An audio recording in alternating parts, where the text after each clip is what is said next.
लोकसभा चुनाव के लिए सीटों के बंटवारे पर आज महागठबंधन की अहम बैठक दिल्ली में। इसमें महागठबंधन के तमाम दलों के नेता शिरकत कर रहे हैं। खुफिया सूत्रों के अनुसार बिहार झारखंड में चुनावी दौरे पर पहुंचने वाले अति महत्वपूर्ण नेताओं की जान पर खतरा बताया गया है। मिले इनपुट पर सुरक्षा एजेंसियां सतर्क कर दी गई हैं। राष्ट्रीय लोक समता पार्टी के अध्यक्ष उपेंद्र कुशवाहा पर उनकी पार्टी के कार्यकारी अध्यक्ष रहे नागमणि व पूर्व महासचिव प्रदीप मिश्रा ने चुनाव में टिकट बेचने सहित अन्य कई गंभीर आरोप लगाए। इस पर कुशवाहा ने कहा कि अच्छा होगा अगर मुख्यमंत्री नीतीश कुमार इन आरोपों की सीबीआई जांच की अनुशंसा कर दें। सांसद और जन अधिकार पार्टी प्रमुख राजेश रंजन उर्फ पप्पू यादव महागठबंधन के साथ चुनाव नहीं लड़ेंगे। इसके साथ ही उन्होंने ऐलान किया कि वो एक साथ 2 सीटों पूर्णिया और मधेपुरा से लोकसभा चुनाव लड़ेंगे। लोकसभा चुनाव का दूसरा चरण महागठबंधन प्रत्याशियों की लेगा अग्नि परीक्षा।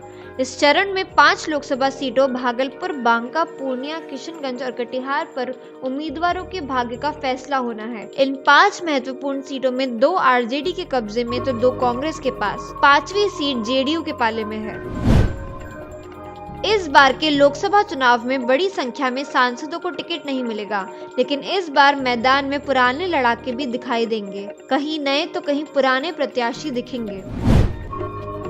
बिहार महागठबंधन में सीट शेयरिंग पर बात नहीं बनने से भारतीय कम्युनिस्ट पार्टी मार्क्सवादी ने 6 लोकसभा सीटों पर प्रत्याशी उतारने का फैसला किया है। इन सीटों पर चुनाव की तैयारी और उम्मीदवारों के नाम तय करने को लेकर 17 मार्च को पार्टी की राज्य स्थायी समिति की बैठक होगी।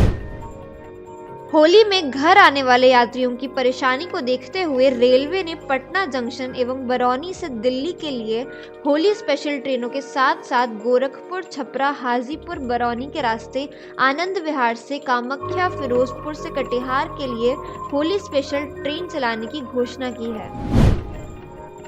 नीतीश सरकार में मंत्री रही मंजू वर्मा के लिए अच्छी खबर।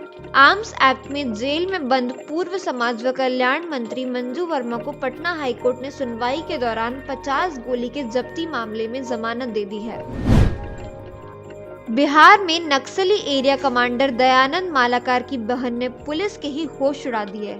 उसने बेगूसराय जिले के तेगड़ा थाना को ही बम से उड़ा देने की धमकी दे दी। महिला नक्सली पवन देवी को पुलिस ने किया गिरफ्तार।